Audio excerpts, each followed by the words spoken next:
और अगर net force 0 है तो एफ नेट का वैल्यू 0 करके हम लोग इक्वेशन बनाए 2t cos theta is mg, और वहां से सारा चीज बाहर आए। ठीक है, ध्यान रखिएगा, क्वेश्चंस पे ध्यान रखिएगा, चीजों को समझिए। क्वेश्चन नंबर 36 लिखा है the elevator shown in figure is descending, नीचे आ रहा है, with an acceleration of 2 meter per second square. The mass of the block A is 0.5 kg and what is the force exerted by block A on the block B? Block A block B पे कितना force लगा रहा है? सबसे पहले तो ये pick करो कि बिकॉज तुम्हारा जो लिफ्ट है, वो एक्सेलरेटेड है, और एक्सेलरेटेड होने से तुम इस लिफ्ट को मानोगे अभी non inertial. Non inertial lift के अंदर मेरा ब्लॉक है, तो हम ए और बी को बनाने जा रहे हैं। ये तुम्हारे पास बी है, ये तुम्हारे पास ए है। आजा,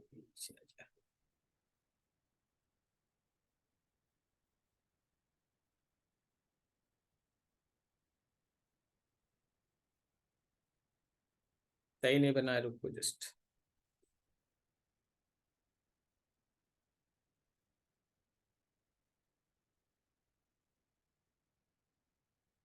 हाँ, अभी दो, ये ए है, ये बी।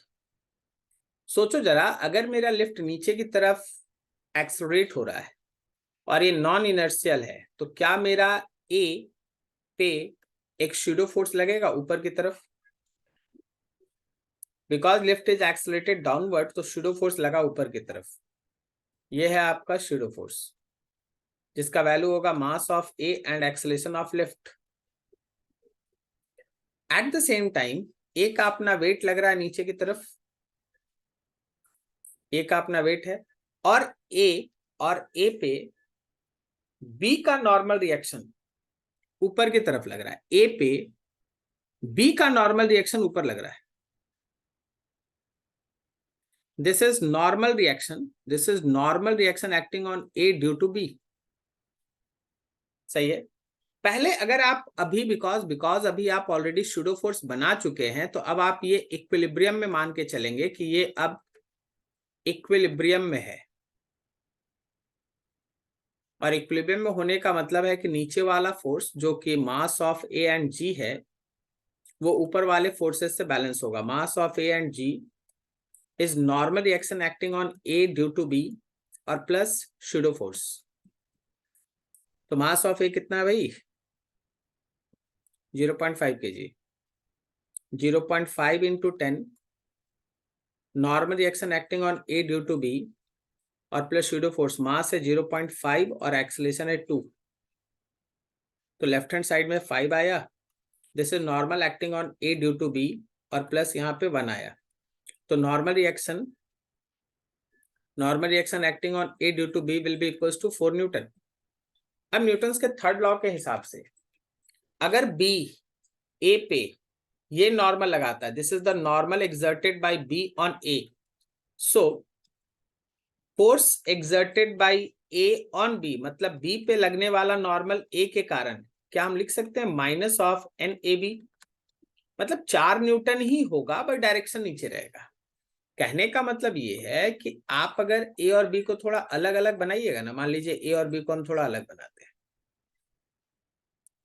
तो बी की वजह से ए पे नॉर्मल ऊपर लग रहा है, ऐसे मान लो, बड़ा बना देते हैं, तो ए की वजह से बी पे नॉर्मल नीचे लग रहा है। This is normal acting on A due to B and this is normal acting on B due to A. आपसे तो यही पूछा गया, तो what is the force exerted by A on B? A B पे कितना फोर्स लगा रहा है? So your answer is 4 newton, but direction is downward. 4 newton के बराबर है और डायरेक्शन किधर है? डाउनवर्ड। तो देखो इस क्वेश्चन में सीखने के लिए क्या क्या था। सबसे पहला चीज तो शायद तुम्हारे सामने ये दूसरी बार आया है जिसमें आप शूडो फोर्स का बात कर रहे हैं। लिफ्ट का एक्सेलरेशन दिया गया था, इसका मतलब लिफ्ट एक नॉन इनर्शियल फ्रेम है, तो नॉन इनर्शियल फ्रेम को इनर्शियल फ्रेम में बदलने के लिए जिस ब्लॉक के बारे में हमको चर्चा करना है, हमको ए के बारे में चर्चा करना है, तो जब हम ए का फ्री बॉडी डायग्राम बनाएंगे तो उस पर शूडो फोर्स ऊपर बनाएंगे, ताकि मेरा ये माना जा सके कि लिफ्ट अब इनर्शियल है साथ में एक अपना वेट mg नीचे लग रहा है, और ए पे बी के कारण नॉर्मल ऊपर लग रहा है, ए पे बी के कारण नॉर्मल ऊपर लग रहा है। इन सब को लेके अब हम ये मान के चले कि बिकॉज अब हम लोग लिफ्ट को इनर्शियल बना चुके हैं by applying that pseudo force, तो लिफ्ट इक्विलिब्रियम में है, तो नीचे वाला फोर्स और ऊपर वाला फोर्सेस बराबर, वहां से बैलेंस किए तो हमको normal acting on A due to B का वैल्यू 4 न्यूटन आया। आगे हम लोग बी पे नॉर्मल ए के कारण निकाल रहे हैं, तो न्यूटन्स के थर्ड लॉ के हिसाब से इक्वल मैग्नीट्यूड होगा, डायरेक्शन अपोजिट होगा, बाकी कैलकुलेशन आपके पास है। ठीक है, चलिए बढ़िया, आगे बढ़ते हैं। A pendulum bob of mass 50 gram is suspended from the ceiling of an elevator. Find the tension in the string if the elevator A goes up, B goes up with deceleration, C goes up with uniform velocity, D goes down with acceleration, E goes down with deceleration, and F goes down with uniform velocity. देखिए बस हम इस question को पढ़ते ही आपको एक चीज बता दें, हम लोग जो नॉन इनर्शियल और इनर्शियल का कंसेप्ट पढ़े हैं उसका पूरा यूज अभी करना है। Means pseudo force. इस एलिवेटर के सीलिंग से एक पेंडुलम ऐसे लटका हुआ है, सीधा है। इस एलिवेटर के सीलिंग से एक पेंडुलम हैंग है, ऐसे लटका हुआ। जैसे हम फर्स्ट क्वेश्चन को अगर लेके चले तो लिखा है ऐसा, find the tension the string if goes up with an acceleration. मेरा जो एलिवेटर है वो ऊपर की तरफ एक्सेलरेट हो रहा है। अगर एलिवेटर ऊपर की तरफ एक्सेलरेट हो रहा है, मान लो A0, तो अभी मेरा ये एलिवेटर जो है वो नॉन इनर्शियल फ्रेम है। अगर हम इस एलिवेटर को इनर्शियल फ्रेम में बदलना चाहते हैं तो हमको उस ब्लॉक पे जो उसके अंदर रखा है उस पे एक सूडो फोर्स नीचे की तरफ बनाना पड़ेगा। चलो, ये सूडो फोर्स जैसे ही तुम ड्रॉ किए ना, now you can assume that कि मेरा लिफ्ट रुक गया। ये सूडो फोर्स है जिसका वैल्यू होगा mass of bob acceleration of lift. बाकी सारे फोर्सेस को तुम बना लो, ऊपर की तरफ थ्रेड का टेंशन है, मान लो T1 है, एज वेल एज इसका वेट भी तो काम करेगा ना, इसका वेट भी तो mg काम करेगा नीचे, इसका वेट भी काम करेगा mg नीचे। तो अभी तुम फर्स्ट केस में जब तुम ए न्यूमेरिकल को सॉल्व कर रहे हो जिसमें एलिवेटर ऊपर की तरफ एक्सेलरेटेड है, उसमें सूडो फोर्स नीचे लिए, और आपके फर्स्ट केस में टेंशन का वैल्यू हो गया mg प्लस ma0। ठीक है, यहां से वैल्यू निकाल लो, आंसर आ जाएगा। अब देखो बी में लिखा है गोज अप विथ डिसलरेशन। अच्छा, गोज अप विथ डिसलरेशन का मतलब हुआ, गोज अप विथ डिसलरेशन का मतलब हुआ कि आपका लेफ्ट ऊपर तो जा रहा है लेकिन डिसलरेट कर रहा है। डिसलरेट करने का मतलब है कि इसका एक्सेलरेशन नीचे है, जा ऊपर रहा और डिसलरेशन, इसका मतलब एक्सेलरेशन नीचे है। तो अब अगर आप फिर से वही कंडीशन सारा बनाएंगे, थोड़ा सोचना पड़ता है, बस छोटा छोटा चीज है। अगर आप उसी कंडीशन को बनाइएगा तो आपके बॉडी का वेट जैसे पहले लग रहा था वैसे ही लगेगा।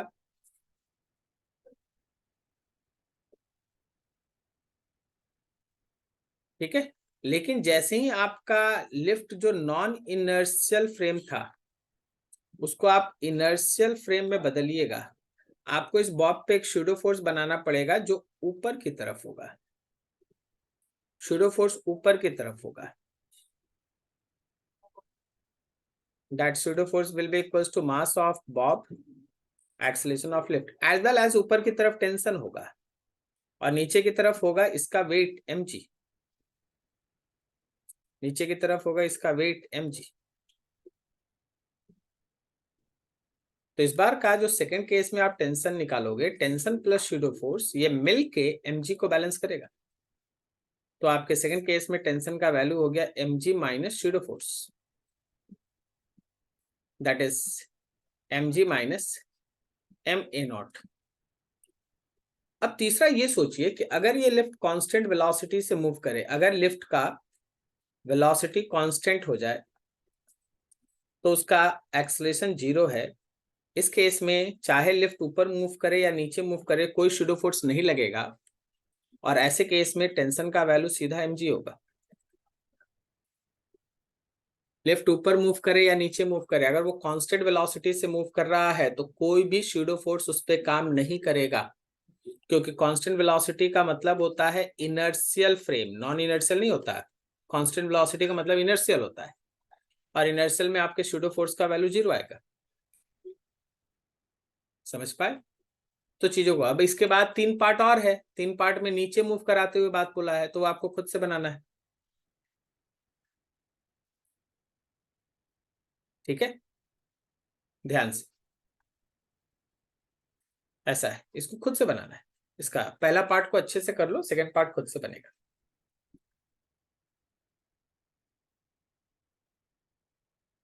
38 लिखा है, person is standing on a weighing machine placed on the floor of an elevator. The elevator starts going up with some acceleration, moves with uniform velocity for a while, and finally decelerate to stop.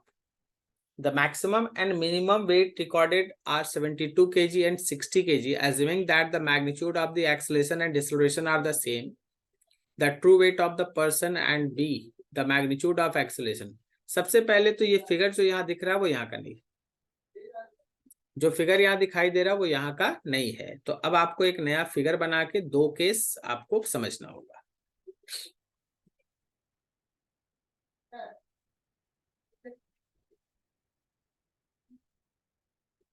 चलो first case, यहाँ पे एक wait measuring machine भी रखा है, इसके ऊपर एक पर्सन खड़ा है।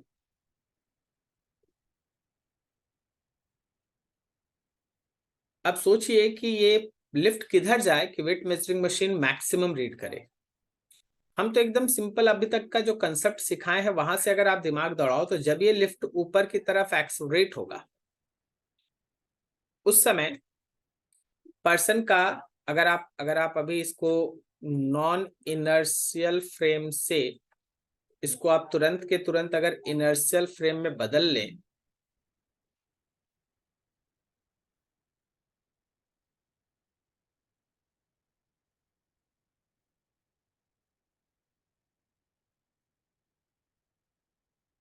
इनर्शियल फ्रेम में बदलना है, थोड़ा सा इसको नीचे। ये सब कंसेप्ट अभी इस न्यूमेरिकल में भी काम है। तो चलो ये लिफ्ट बन गया, इस लिफ्ट के अंदर ये वेट मेजरिंग मशीन है, ये पर्सन फिर से इस पे खड़ा हो गया। थोड़ा आराम से समझते जाना, ठीक है, take your time. Non inertial frame को अगर हम इनर्शियल फ्रेम में बदलें, इनर्शियल फ्रेम, तो याद रखना मैन के ऊपर एक शूडो फोर्स लगेगा, जो शूडो फोर्स नीचे की तरफ होगा ma। ये मैन का शूडो फोर्स है mass into acceleration, as well as at the same time इस मैन पे एक नॉर्मल लगेगा ऊपर। और याद रखिएगा कि जो नॉर्मल है वही वेट मेजरिंग मशीन रीड करता है, और नीचे की तरफ मैन का अपना वेट लगेगा mg। मैन का अपना वेट mg है, ये नॉर्मल है। जो मैन पे नॉर्मल ऊपर लग रहा है, न्यूटन्स के थर्ड लॉ के हिसाब से वेट मेजरिंग मशीन पे वही नॉर्मल नीचे लगेगा, और वेट मेजरिंग मशीन हमेशा नॉर्मल रीड करता है, एपरेंट वेट रीड करता है। वेट मेजरिंग मशीन हमेशा एपरेंट वेट रीड करता है। Weight measuring machine reads normal called apparent weight, ये एपरेंट वेट को रीड करता है। तो फर्स्ट केस में जब हम लोग इस n1 को निकालेंगे तो mg प्लस ma होगा, और क्वेश्चन बोला है कि ये जो नॉर्मल है ये मैक्सिमम 720 न्यूटन के बराबर है। तो mg प्लस a, क्वेश्चन में लिखा है कि जो मैक्सिमम रीडिंग है हमारे वेट मेजरिंग मशीन का वो 72 kg है। तो 72 kg का मतलब है कि 720 न्यूटन, ये 720 न्यूटन है। m बाहर ले लीजिए, g plus a, and this is equation 1। अब सोचिए कि मिनिमम कब रीड करेगा। मिनिमम उस समय रीड करेगा जब हमारा लिफ्ट नीचे जाएगा। जब हमारा लिफ्ट नीचे की तरफ एक्सलरेट होगा,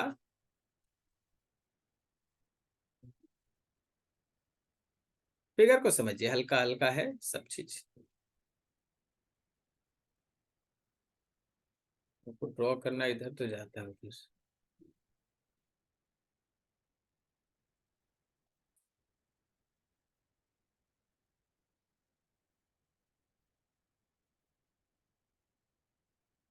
हम्म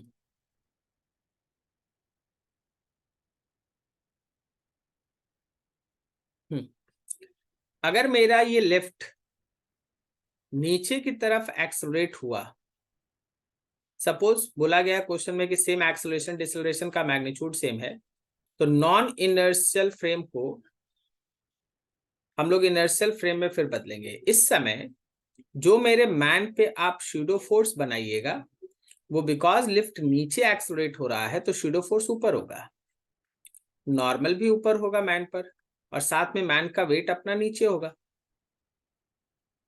तो अगर हम इन सारे चीजों को ड्रॉ करें, ये मेरा शूडो फोर्स हो गया जो MA है, ये मेरा सेकंड नॉर्मल हो गया, और ये मेरा MG हो गया।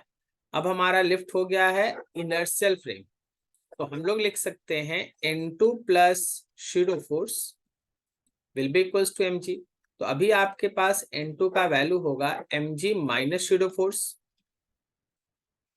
N2 will be equals to mg और शूडो फोर्स में ma। और क्वेश्चन बोल रहा है कि मिनिमम रीडिंग 60 kg है, 60 kg का मतलब हो गया 600 Newton. m common g minus है, दिस इज इक्वेशन 2। अब आप इक्वेशन 1 और इक्वेशन 2 इन दोनों को सॉल्व करेंगे और आपको जो निकालना है निकालिए। इक्वेशन 1 इक्वेशन 2 इन दोनों को सॉल्व करना है, जो निकालना है कैलकुलेट करना है कीजिए। सबसे पहली बात तो ये खुद से समझना पड़ता है कि कब हम किधर एक्सेलरेशन ले, कि वेट मेजरिंग मशीन का रीडिंग मैक्सिमम या मिनिमम। जब मेरा लिफ्ट ऊपर एक्सेलरेट होगा तो शूडो फोर्स नीचे लगेगा, इससे नॉर्मल बढ़ जाएगा, और जब मेरा लिफ्ट नीचे एक्सेलरेट होगा तो शूडो फोर्स ऊपर लगेगा, उससे नॉर्मल घट जाएगा। नॉर्मल ही मेरे वेट मेजरिंग मशीन का रीडिंग होता है, एपरेंट वेट ही मेरे वेट मेजरिंग मशीन का रीडिंग होता है। तो जब नॉर्मल बढ़ा तो उस समय जो रीडिंग था वो मैक्सिमम डाटा के लिए था, और जब हमारा नॉर्मल घटा तो उस समय जो रीडिंग था वो मिनिमम या मिनिमम डाटा के लिए था। अब आप दोनों इक्वेशन को सॉल्व करेंगे, सॉल्व करना भी बहुत आसान है। इक्वेशन 1 में इक्वेशन 2 से डिवाइड करोगे, मास कट जाएगा, ए निकलेगा, फिर ए का वैल्यू कहीं प्लेस कर दोगे तो तुमको मास का वैल्यू मिल जाएगा। यही दो चीज हम लोग को कैलकुलेट करना था, समझे? तो चीजें इस तरह से चल रही हैं, ध्यान रखिएगा। ये फिगर यहाँ का नहीं है, याद रखिएगा, ठीक है?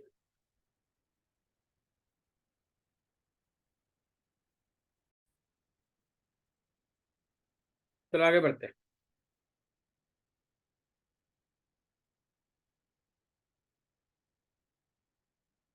ठीक है, find the reading of the spring balance shown in figure. The elevator is going up with an acceleration of g/10. The pulley and the strings are light and the pulley is smooth. इस question का diagram जो है वो previous question के अंदर दिया हुआ है। ये जो डायग्राम है वो इसी क्वेश्चन का है, ठीक है? तो क्वेश्चन नंबर कितना था? ये 38 था, तो अगला 39। तो ये आपका क्वेश्चन नंबर 39 का फिगर है।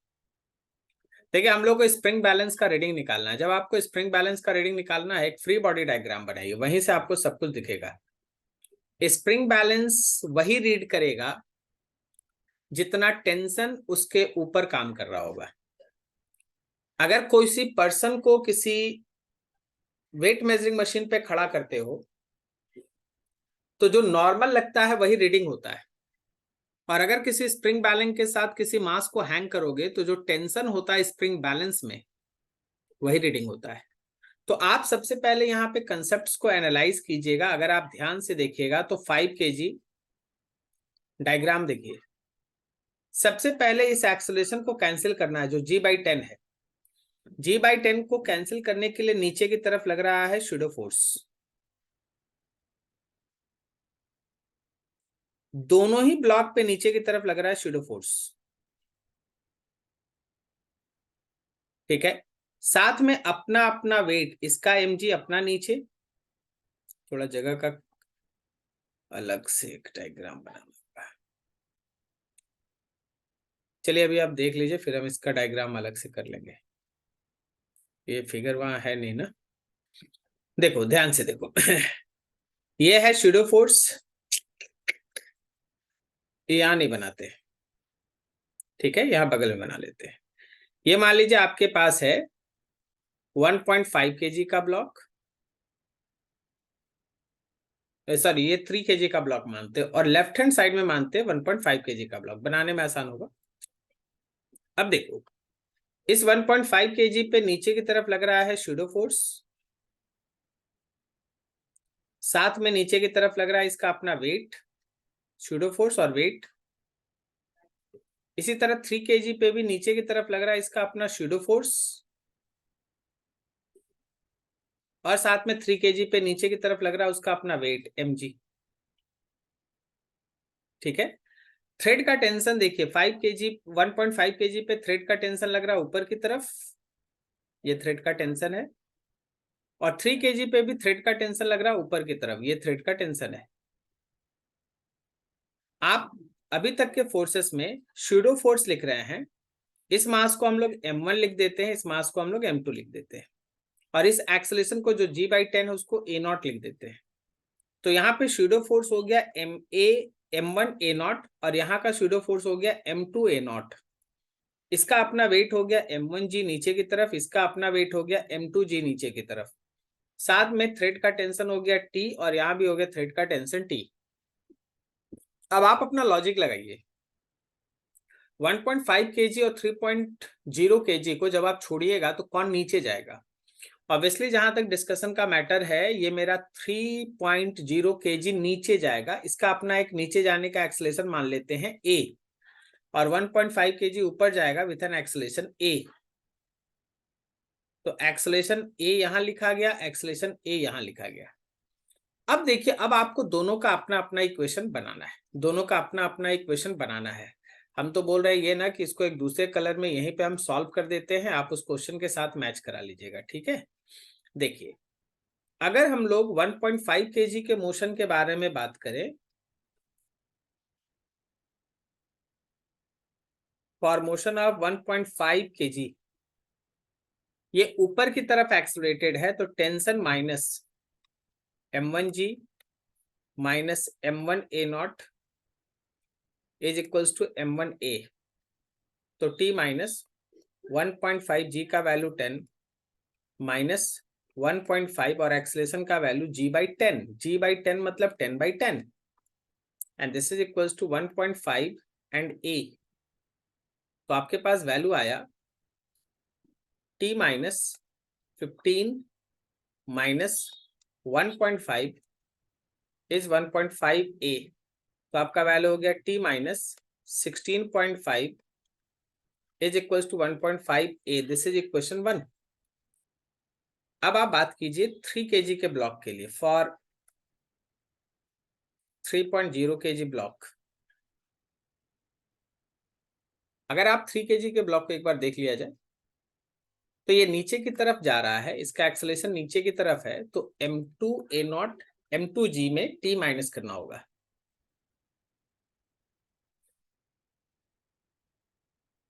m2 a0 plus m2g minus t is equals to m2a। m2 का वैल्यू 3 है, एक्सेलरेशन g/10 है, 10/10 प्लस 3g का value 10 minus t is equals to 3a। तो ये वैल्यू हो गया 3 plus 30 minus t is equals to 3a।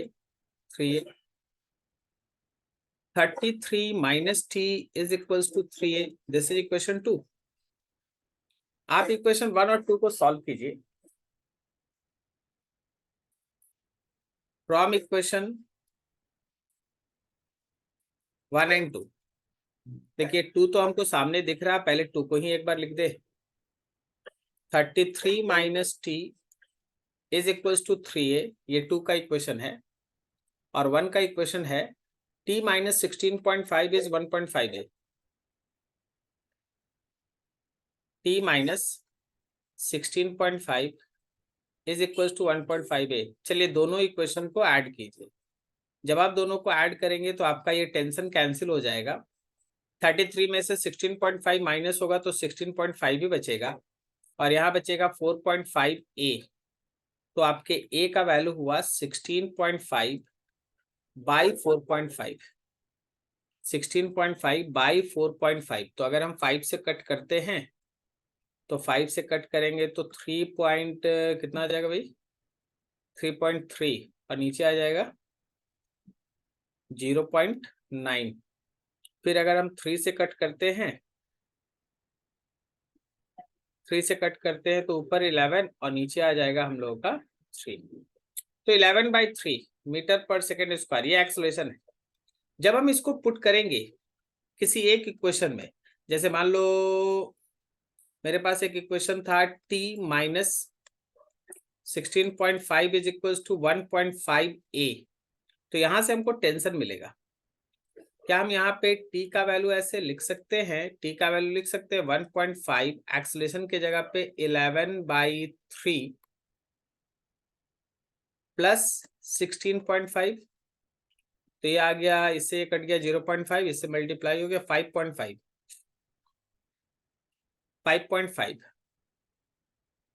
और plus 16.5, ये हो गया हम लोग का 22 न्यूटन।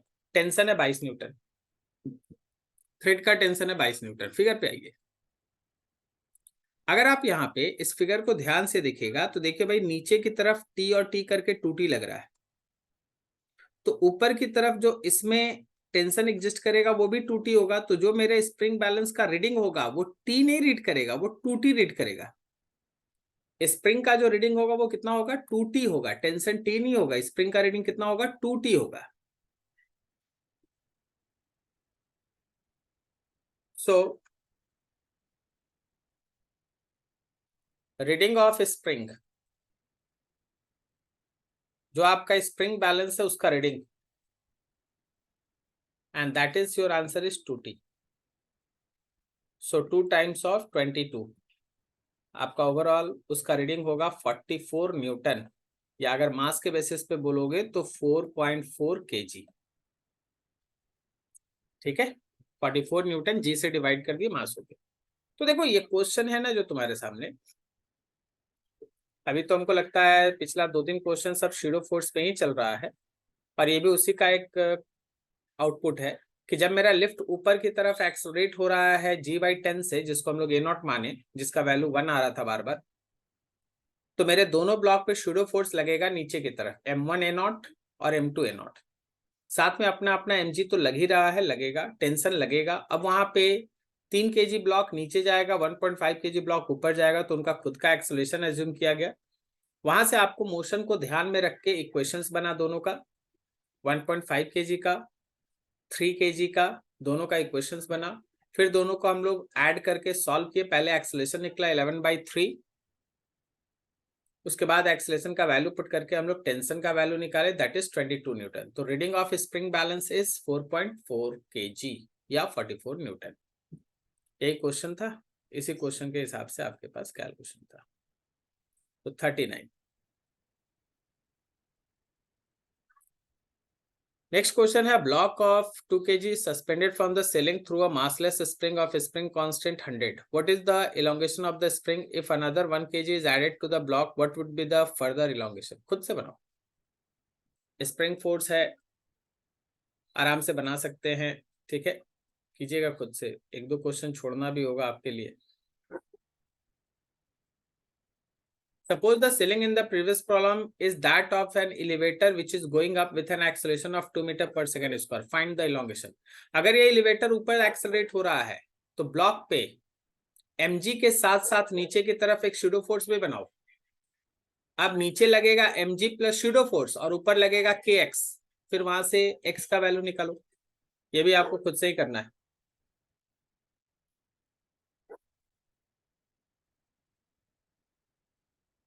(42) में लिखा है, the force of buoyancy exerted by the atmosphere on a balloon is b in the upward direction and remains constant. The force of air resistance on the balloon acts opposite to the direction of velocity and is proportional to it.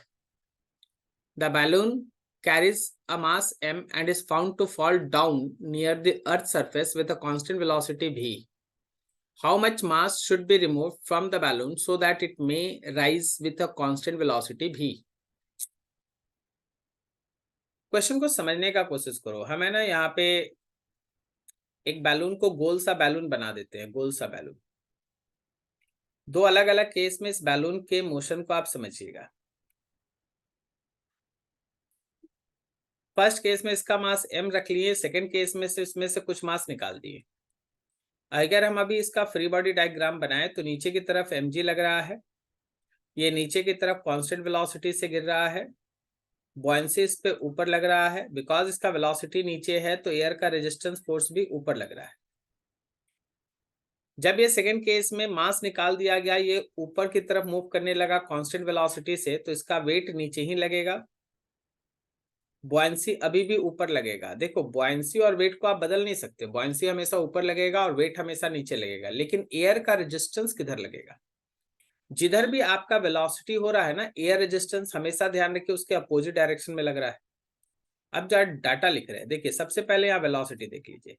यहाँ पे नीचे की तरफ का wait है mg, buoyancy है b, air का resistance है r। मान लो अगर ये भी ऊपर है, बॉयंसी है ऊपर, एयर रेजिस्टेंस अब नीचे लगेगा, और अब आपका नीचे की तरफ का फोर्स होगा m माइनस mg। बिकॉज दोनों ही केस में कांस्टेंट वेलोसिटी बोला गया है। ये है केस 1 आपका और ये है केस 2 आपका।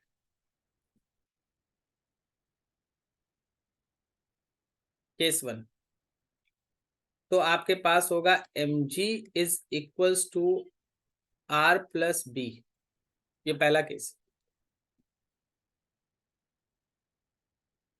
और केस 2 है m minus m and g plus r is equals to b। आप आराम से इन दोनों इक्वेशंस को सॉल्व कीजिए, r कट ही जाएगा, सेमी है, ठीक है। और आप दोनों को सॉल्व करके स्मॉल m का वैल्यू निकालिए, ठीक है। सॉल्व करना आपकी जिम्मेदारी, 1 और 2 को सॉल्व करना है, r कट जाएगा।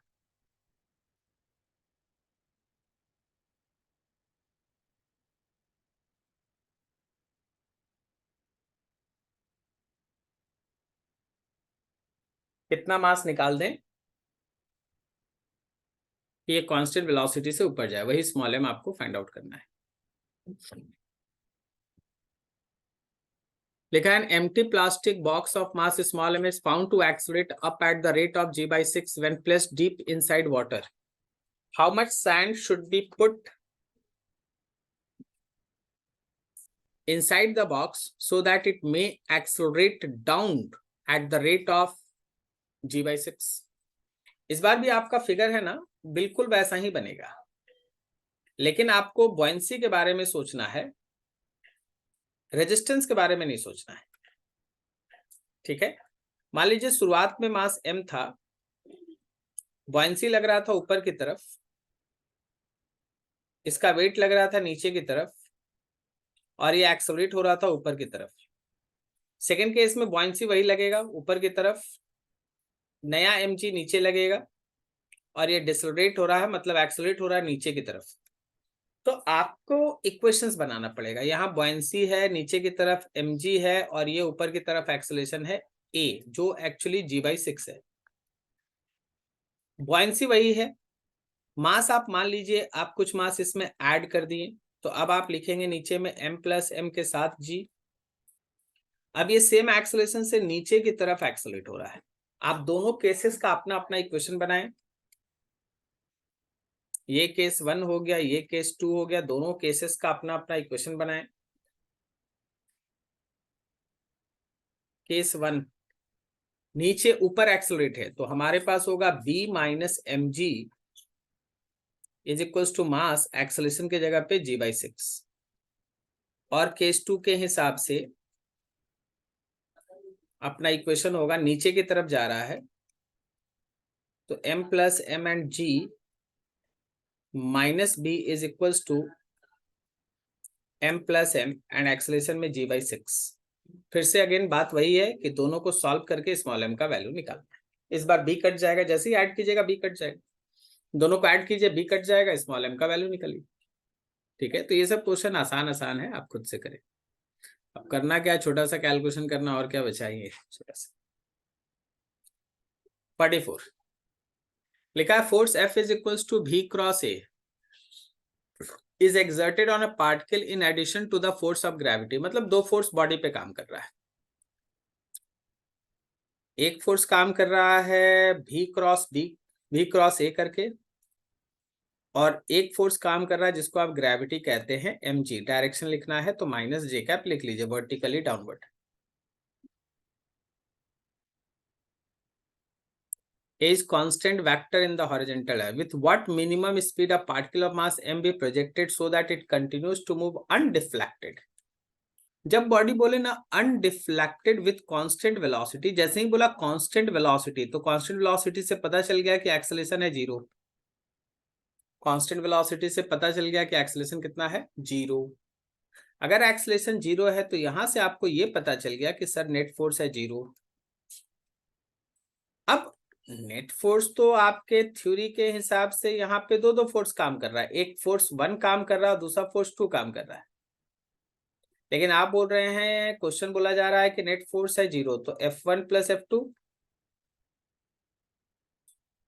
तो इस सिचुएशन में आप लिख सकते हैं कि F1 is equals to minus F2।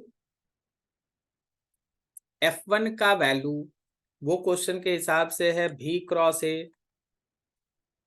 और F2 का वैल्यू माइनस mg के साथ minus J cap vertically downward.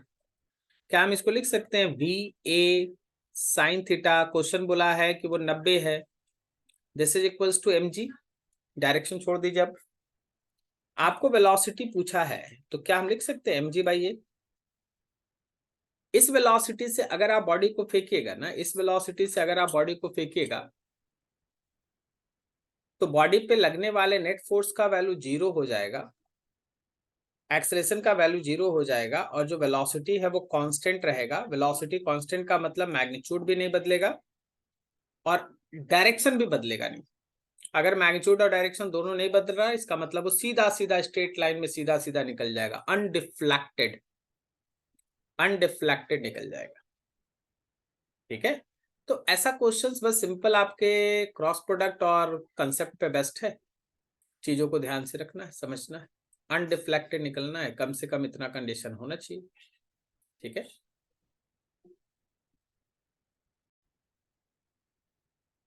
चलो नेक्स्ट क्वेश्चन पे आगे।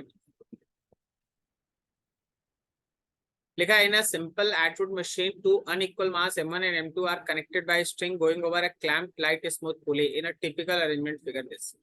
Mass m1 है 300 ग्राम और mass m2 है 600 ग्राम. The system is released from rest.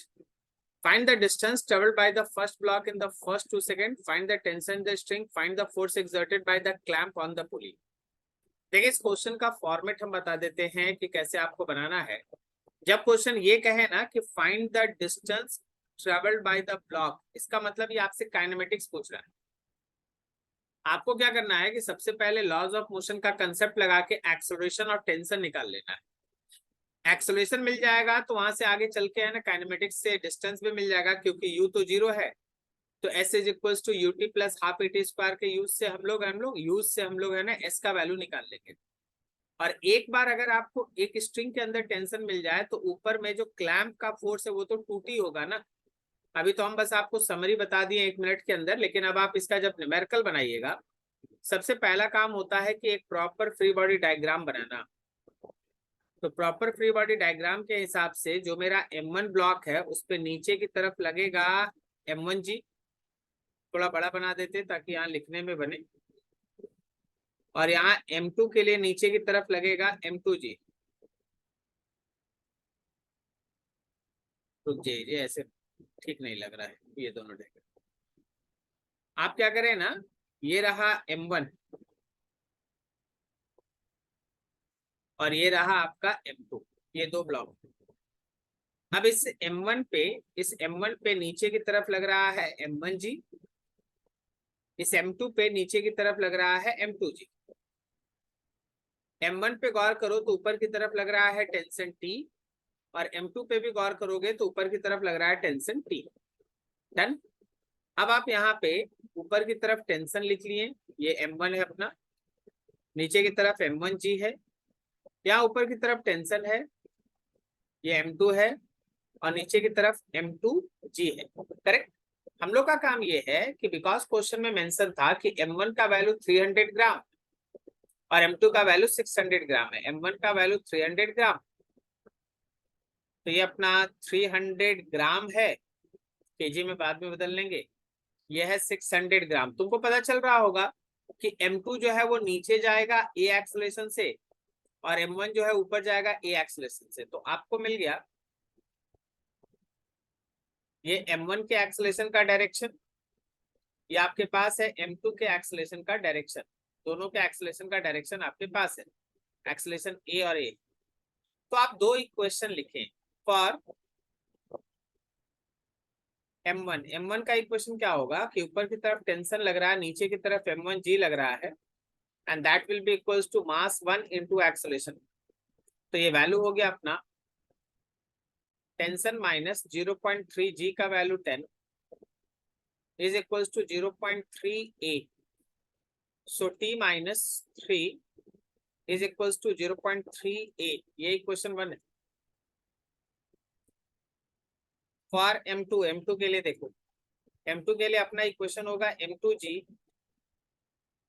Minus T is equals to M2A, और आप आगे बढ़ेंगे तो ये वैल्यू हो गया 0.6 इंटू G का value 10 minus T is equals to 0.6A, ये आ गया 6 minus T is equals to 0.6A।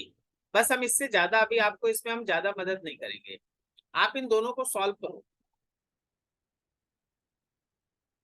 Solving equation 1 and 2, और हम आपको बहुत इजी वे से बता दें, दोनों को ऐड कीजिएगा, टेंशन कट जाएगा, 6 माइनस 3 लेफ्ट हैंड साइड में 3 आएगा, राइट हैंड साइड में 0.9 आएगा, तो आपके A का वैल्यू हो जाएगा 3/0.9। कितना एक्सेलरेशन आ गया, सही है। अब इस एक्सेलरेशन का वैल्यू पुट करके आप टेंशन निकाल लो। टेंशन आ गया, टेंशन आ गया, तो अगर आप टेंशन आ गया तो अगर आप पुली का फ्री बॉडी डायग्राम बनाओगे तो तुमको ये समझ में आएगा कि टेंशन कैसे है ना क्लैंप तक ट्रांसफर हो रहा है। देखिए, लेफ्ट हैंड साइड पे टेंशन नीचे की तरफ काम कर रहा है पुली के लिए, राइट हैंड साइड पे भी टेंशन नीचे की तरफ काम कर रहा है पुली के लिए, और ये दोनों टेंशन बराबर है, और ऊपर की तरफ यहाँ सेंटर पे काम कर रहा है क्लैंप फोर्स, ऊपर की तरफ काम कर रहा है क्लैंप फोर्स। तो अगर कोई आपसे बोलता है कि भाई क्लैंप फोर्स निकालिए, जैसे क्वेश्चन बोला ये फोर्स ऑफ क्लैंप है, तो क्लैंप फोर्स तो आपका ट्वाइस ऑफ टेंशन आएगा, हो गया आंसर। जो आपका टेंशन है उसका डबल कर दो, क्लैंप का फोर्स है, ठीक है। तो टेंशन से क्लैंप फोर्स निकल गया, और बोलो एक्सेलरेशन से क्या निकलेगा, एक्सेलरेशन से निकलेगा डिस्टेंस, डिस्टेंस इन 2 सेकेंड्स। तो डिस्टेंस के लिए S is equals to UT plus half AT square, आपका U टर्म 0 है, हाफ AT स्क्वायर का यूज कीजिए, आंसर आएगा। अब बहुत सारा चीज दिमाग में आते रहता है, बीच बीच में पता नहीं किसको कहाँ कंफ्यूजन हो। डिस्टेंस बोला लेकिन हम डिस्प्लेसमेंट का फॉर्मूला लगा दिए, कारण ये है ना कि यहाँ तो बस ब्लॉक ऊपर ही जाएगा ना, उसका तो रास्ता बदलने वाला नहीं है, और अगर रास्ता बदलने वाला नहीं है तो चाहे आप डिस्टेंस बोले या डिस्प्लेसमेंट आंसर सेम होगा। तो दीज आर द न्यूमेरिकल जिसमें आपका काइनेमेटिक्स और लॉज ऑफ मोशन मिल रहा है, ठीक है। सॉल्व करना इजी क्वेश्चन था, बहुत आसान था।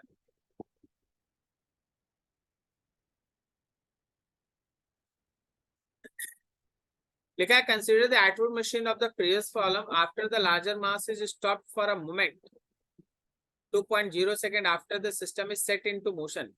Find the time elapsed before the string is tight again. Find the time elapsed before the string is tight again. ये क्वेश्चन आपके लिए खुद से छोड़ते हैं, ठीक है, थोड़ा ट्राई कीजिएगा, अगर आपसे बना तो बेहतर है, नहीं बना तो आप है ना हमसे जहाँ चाहे वहां पूछ लें, ठीक है। लेकिन ये कोशिश कीजिएगा कि रोकने के बाद अगर छोड़ देंगे तो क्या होगा, अरे भाई रोक दोगे ना तो स्ट्रिंग का टेंशन 0 हो जाएगा, और जब स्ट्रिंग का टेंशन 0 हो जाएगा, तुम छोड़ोगे तो उसके बाद तो फ्री फॉल करेगा ना, क्षण भर के लिए रोकना है, छोड़ देना है, तो उसके बाद तो फ्री फॉल करेगा। तो इसको आपको खुद से सोचने के लिए छोड़ रहे हैं, ठीक है। अगर डाउट होगा तो फिर आगे आप कहीं भी आप सबसे पूछ लीजिए। चलिए नेक्स्ट क्वेश्चन।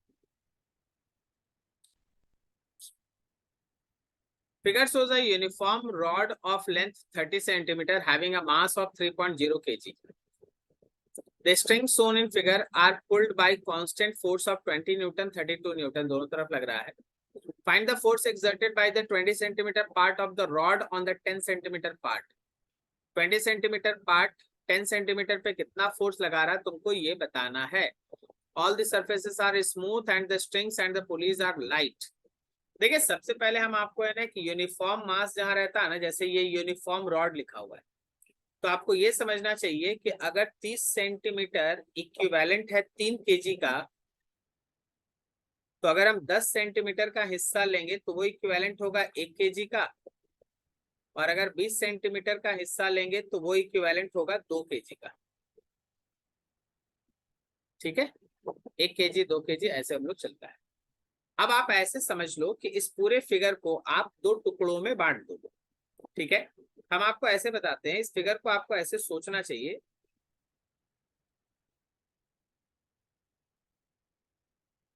ये एक हो गया, ये दूसरा हिस्सा हो गया, ये लेफ्ट वाला हिस्सा हो गया जिसका लेंथ 10 सेंटीमीटर दिया हुआ था, हम इसको 1 केजी मानेंगे। ये राइट वाला हो गया जिसका लेंथ 20 सेंटीमीटर दिया हुआ था, हम इसको 2 केजी मान लेंगे। और अब ऐसा एज्यूम कर सकते हैं कि ये दोनों आपस में कनेक्टेड है एक स्ट्रिंग से, ठीक है। और फिर इस स्ट्रिंग को यहाँ पे राइट की तरफ खींचा जा रहा है 32 न्यूटन फोर्स से, और इसको ब्लॉक को लेफ्ट की तरफ खींचा जा रहा है 20 न्यूटन फोर्स से, जैसा कि क्वेश्चन आपको दिखा रहा है। ये ऐसा डायग्राम, इधर लग रहा है आपका 20 न्यूटन का फोर्स और इधर लग रहा है आपका 32 न्यूटन का फोर्स। अब ये जो बीच में एक कॉमन हाइपोथेटिकल स्ट्रिंग हम लोग माने, इसको तो हम ऐसा बोलेंगे ना कि यहाँ स्ट्रिंग था नहीं, हम लोग खुद माने हैं, हम यहाँ का बात कर रहे हैं, ये वाला यहाँ स्ट्रिंग था नहीं, हम लोग खुद माने हैं, क्योंकि हमको उस पॉइंट पे हमको क्या निकालना, find the force exerted by this. तो आखिर 20, देखिए हमको यहाँ का फोर्स चाहिए, हमको अगर वहां का फोर्स चाहिए तो हमको ये सोचना होगा कि आखिर 20 सेंटीमीटर 10 सेंटीमीटर पे कितना फोर्स लगा रहा है, और 10 सेंटीमीटर फिर 20 सेंटीमीटर पे कितना फोर्स लगा रहा है। तो मान लेते उस फोर्स को हम यहाँ पे टेंशन से लिख देते हैं, ये टी रहा, तो इनडायरेक्टली क्वेश्चन में ये टी ही निकालना है हमको। ऐसे न्यूमेरिकल में आप एक बात बताइए, अगर इस पूरे सिस्टम पे लेफ्ट की तरफ 20 न्यूटन का फोर्स और राइट की तरफ 32 न्यूटन का फोर्स लग रहा है, तो नेट फोर्स कितना लग रहा है, 12 न्यूटन। नेट फोर्स कितना है, 12 न्यूटन। सबसे पहले नेट फोर्स देखो, तो ये आपका 32 माइनस 20, ये आपका 12 न्यूटन हो गया। और इस पूरे सिस्टम का राइट की तरफ ही एक्सेलरेशन होगा, क्योंकि नेट फोर्स राइट की तरफ है। तो अगर हम लोग उस एक्सेलरेशन का वैल्यू निकालते हैं, अगर हम लोग उस एक्सेलरेशन का वैल्यू निकालते हैं, then acceleration comes to be net force by total mass of system. तो नेट फोर्स आपका 12 न्यूटन का है और मास ऑफ सिस्टम आपका 3 केजी का है। तो ओवरऑल एक्सेलरेशन इज 4 मीटर पर सेकेंड स्क्वायर। एक्सेलरेशन है आपका 4 मीटर पर सेकेंड स्क्वायर, ये एक्सेलरेशन है। अब आप क्या करें, सपोज आप है ना केवल लेफ्ट वाले ब्लॉक को लेते हैं, तो जब लेफ्ट वाला ब्लॉक ले रहे हैं तो आप इतना सारा चीज ध्यान रखें और ये मान के चले कि ये राइट की तरफ एक्सेलरेट हो रहा है। कोई बोलेगा नहीं सर हम राइट वाले ब्लॉक से बनाना चाहेंगे, तो राइट वाले के लिए तुम यहां से लेके यहां तक सब कुछ देखो, इक्वेशन बना दो, जहां से भी सॉल्व करोगे ना आंसर टी का आपको आप मिल जाएगा। हम लेफ्ट वाले के लिए बात कर रहे हैं। फॉर लेफ्ट पोर्शन देखो, tension minus 20 newton is equals to mass into acceleration. आपको टेंशन निकालना है, यहाँ 20 न्यूटन है, इस हिस्से का मास 1 केजी है और एक्सेलरेशन आपका 4 आ चुका है, तो आपके टी का वैल्यू हो गया 24 न्यूटन। ये लेफ्ट पोर्शन से अगर कोई बनाया तो ऐसे बने, अगर कोई राइट पोर्शन से बनाता तो क्या आंसर डिफरेंट आ जाता? बिल्कुल नहीं। अगर कोई राइट पोर्शन से बना था तो उसका इक्वेशन होता, राइट वाले पोर्शन पे ध्यान लगाना, राइट वाले पोर्शन पे ध्यान लगाना, राइट वाले पोर्शन पे ध्यान देना। राइट हैंड साइड की तरफ 32 न्यूटन से खींचा जा रहा है, लेफ्ट हैंड साइड की तरफ टेंशन है और इसका मास m2 और एक्सेलरेशन है, तो हो गया 32 माइनस टी। मास इसका 2 है, एक्सेलरेशन 4 है। यहाँ से भी तुम सॉल्व करोगे, then tension comes to be 24। तो चाहे आप कहीं से भी बनाएंगे बारी बारी से, आपका एक्सेलरेशन सेम आएगा। क्लियर है? चलो, तो ये रहा, आगे बढ़ो। ये numerical, find the magnitude of acceleration of the two blocks. ये हम आपको सॉल्व नहीं कर रहे, ये हम आपके लिए छोड़ रहे हैं। बस हमको पता है कि आपको इसमें कहाँ दिक्कत हो सकता है, हम वो बता दें आपको। आपको यहाँ दिक्कत हो सकता है एंगल्स में, क्योंकि जनरली आपको सब एंगल दिया रहता है, लेकिन इस क्वेश्चन में एंगल नहीं दिया है। ये देखिए 3, 4 और 5, 3, 4 और 5, इस डाटा को समझिए। ये एंगल 90 है। अगर आप इस एंगल को निकालेंगे तो ये 53 डिग्री आएगा, और अगर आप इस एंगल को निकालेंगे तो ये 37 डिग्री आएगा। कारण है कि राइट एंगल ट्रायंगल है भाई। बेस मान लो 3 है, परपेंडिकुलर मान लो 4 है, हाइपोटेनस 5 है, तो तुम एंगल्स निकालोगे तो ये आएगा। अब एंगल मिल गया तो बाकी अब बनाने के लिए हम तुम्हारे भरोसे छोड़ रहे हैं, तुमको बनाना है इसको। ठीक है, ऐसा क्वेश्चन आप बैचेस के अंदर भी कर रखे हैं, तो खुद से बना।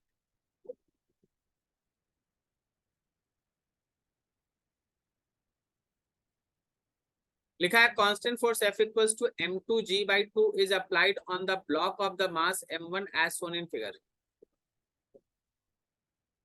The string and the pulleys are light and the surfaces of the table is smooth. Find the acceleration of m1. Think that positive. देखिए यहाँ नीचे की तरफ लग रहा है m2g, और यहाँ लेफ्ट की तरफ जो फोर्स लग रहा है वो है m2g/2।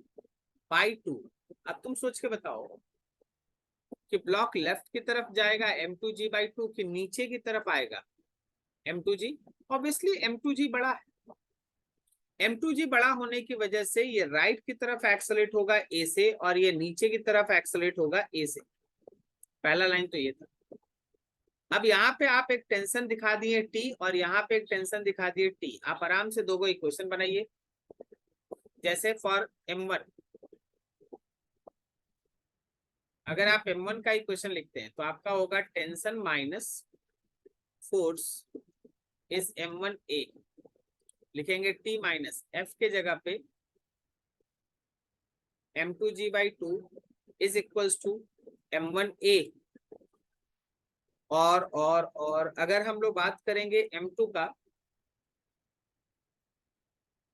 तो इक्वेशन होगा नीचे की तरफ m2g minus T is equals to m2a। आराम से दोनों को सॉल्व करो, एक्सेलरेशन का वैल्यू निकालो। ठीक है,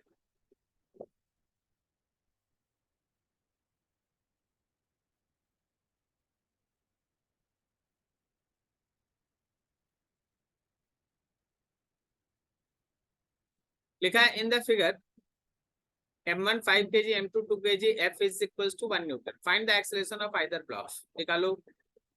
सर कैसे निकाले? आप तो आराम से बोल देते हैं, निकालो, कैलकुलेशन करो। ठीक है, देखिए भाई एकदम आप क्वेश्चन ये सब सिंपल है। हाँ, आपको कुछ नहीं करना है, बस फ्री बॉडी डायग्राम बना के अपना सोचते चलना है। चलो हम एक एक करके आपके सामने चलो थोड़ा थोड़ा बताते भी चलते। ये एक ब्लॉक आप पकड़ लीजिए लेफ्ट वाला। अभी ये मेरा ब्लॉक कौन है? ये m1 है। m1 पे सारे फोर्सेस को चलो फटाफट प्लॉट करते हैं। ऊपर की तरफ लग रहा है टेंशन, नीचे की तरफ इसका m1g लग रहा है, और नीचे की तरफ एक एक्स्ट्रा फोर्स F लग रहा है ना। क्वेश्चन पे जरा गौर कर लेना, ये मेरा m1 जो है वो 5 kg का है। m1 है 5 kg का, और m2 है मेरा 2 kg का, और दोनों जगह जो फोर्स है वो तो एक एक न्यूटन का ही लग रहा है। 1 न्यूटन फोर्स लग रहा है। तो क्या ये 5 kg ब्लॉक नीचे जाएगा? बिल्कुल जाएगा। तो ये जब नीचे जाएगा, देखिए सारा फ्री बॉडी डायग्राम का खेल है, तो नीचे की तरफ इसका एक्सेलरेशन भी दिखाई दो। अब बोलो, ऊपर की तरफ टेंशन, नीचे की तरफ एक कांस्टेंट फोर्स F और नीचे की तरफ एक M1G और ये जा भी नीचे रहा है, तो इक्वेशन लिखेंगे M1G plus F minus T is equal to M1A। अब M का वैल्यू है 5 kg, तो ये 50 हो गया। F का वैल्यू है 1 न्यूटन, यहाँ है T is equal to 5A, तो ये वैल्यू हो गया 51 minus T is equal to 5A। This is equation 1। अब आइए M2 ब्लॉक लीजिए। चलिए M2 ब्लॉक ले लिए। M2 ब्लॉक देख देख के आराम से फोर्सेस सोचो।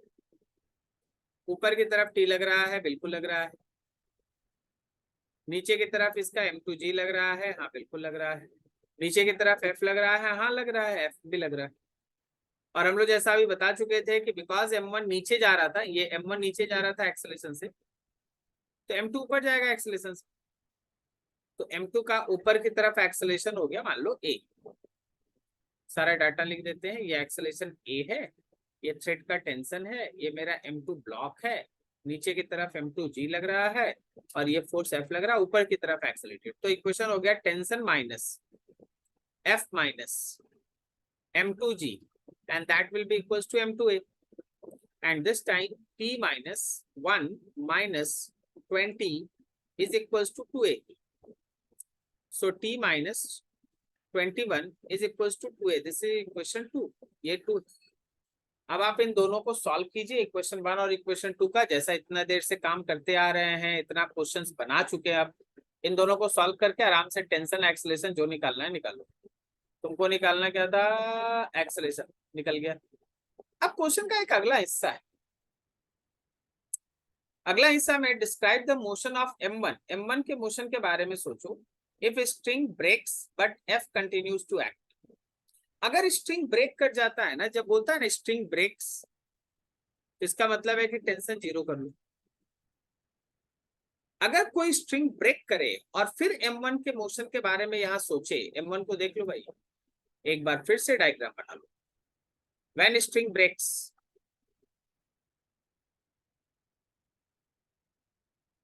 आफ्टर